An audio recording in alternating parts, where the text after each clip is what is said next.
Good morning. How are we doing, everybody? Ladies and gentlemen, guys and girls, you ain't watching.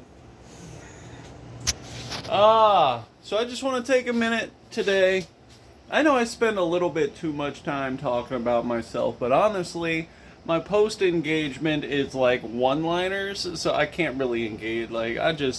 I'll just share it with you here where I know that I can. So there's just so much animosity in the world right now, and politics is only half of the problem. The other half of the problem is people willing to believe that something is wrong or hateful if it hurts your feelings.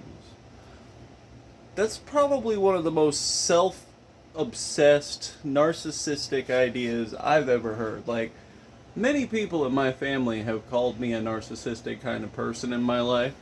I enjoy how I look. I like how I sound. You're probably right. But I don't let it get in my way to the point where I am screaming and yelling at people or refusing to talk to a family member or engage with them because they won't accept that I want to change everything about my body and be somebody else. But you're not.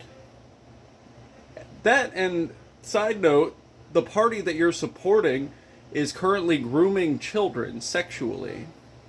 But we'll just put a pin in that, and we'll pretend for a second that the party you're supporting isn't sexually grooming children, and we'll stick to the whole fact that the world put a lot of work into getting you to where you are, for you to be somebody who says that you're just not happy with your body, this, that, and the other, and the world is wrong. And it's like, well, we've done a lot of work to get you here, to help you grow up to the person that you've become.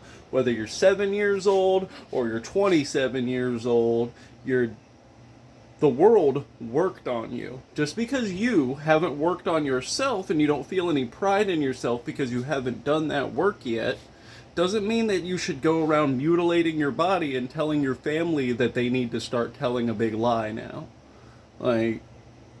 If you don't have much of a family, I guess I can understand where there's not much resistance to it. But there are people that care. I deeply care about anybody who is feeling so broken and lost about who they are as a person that they would question their gender.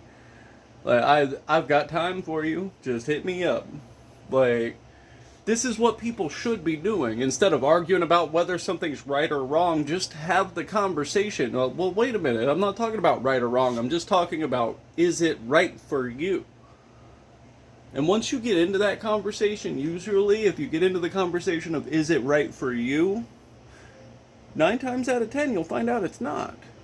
You'll find out that there were some deeper underlying principles there that were going to cause this person to make a very permanent decision about their body, and it's kind of like suicide. It's a permanent answer to a temporary problem. You don't want to take permanent solutions for temporary problems. If there's going to be water leaking for a couple hours from somewhere, you don't build a filtration system that's going to catch and process that water for years to come when the leak's only going to be there for about a week. So just think about your reaction. Think about the DEFCON level that you're going into. Are you willing to go to absolute war with somebody because they don't agree with you on something, or are you willing to have the conversation? Because if you're not willing to have the conversation and you just want to go to war, there's probably a reason for that. You see what I'm saying? Defend your principles and quit with the raging.